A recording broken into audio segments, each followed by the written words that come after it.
मैं और मेरा नहीं, हम और हमारा।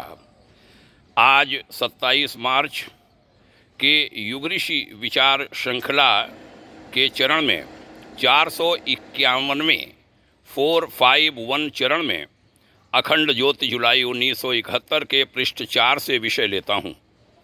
मनुष्य अहंकार से प्रेरित होकर दुष्कर्म करता है, पर वह बड़ा क्षुद्र प्राणी है।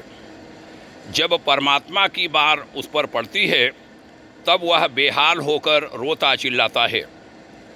सुख तो उसकी इच्छाओं के अनुकूल सात्विक दिशा में चलने में, प्राकृतिक नियमों के पालन करने में ही है।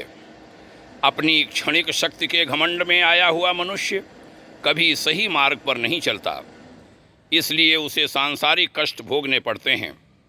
परमात्मा ने यह व्यवस्था इतनी शानदार बनाई है कि यदि सभी मनुष्य इसका पालन करने लगें तो इस संसार में एक भी प्राणी दुखी और अभावग्रस्त न रहे। आगे कहा था, ईश्वर उपासना मनुष्य का स्वाभाविक धर्म है। नदियाँ जब तक समुद्र में नहीं मिल जाती तब तक वह अस्थिर और बेचैन रहती हैं। मनुष्य की असीमता भी अपने आप को मनुष्य मान लेने की भावना से ढकी हुई है। उपासना विकास की प्रक्रिया है। संकुचित को सीमा रहित करना, स्वार्थ को छोड़कर परमार्थ की ओर अग्रसर होना, मैं और मेरा छुड़ाकर हम और हमारे की आदत डालना ही मनुष्य के आत्म तत्व की ओर विकास की परंपरा है। पर यह तभी संभव है जब वह सर्वशक्तिमान परमात्मा की सत्ता को स्वीकार कर ले, उसकी शरणागति की प्राप्ति हो जाए।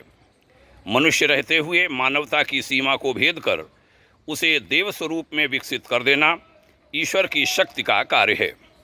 उपासना का अर्थ परमात्मा से उस शक्ति को प्राप्त करना ही है। मित्रों, बड़ा ही सुंदर यह युग विचार आपने सुना, इसके लिए साधुवाद। यह श्रेष्ठ विचार पहुँचते रहें सभी को।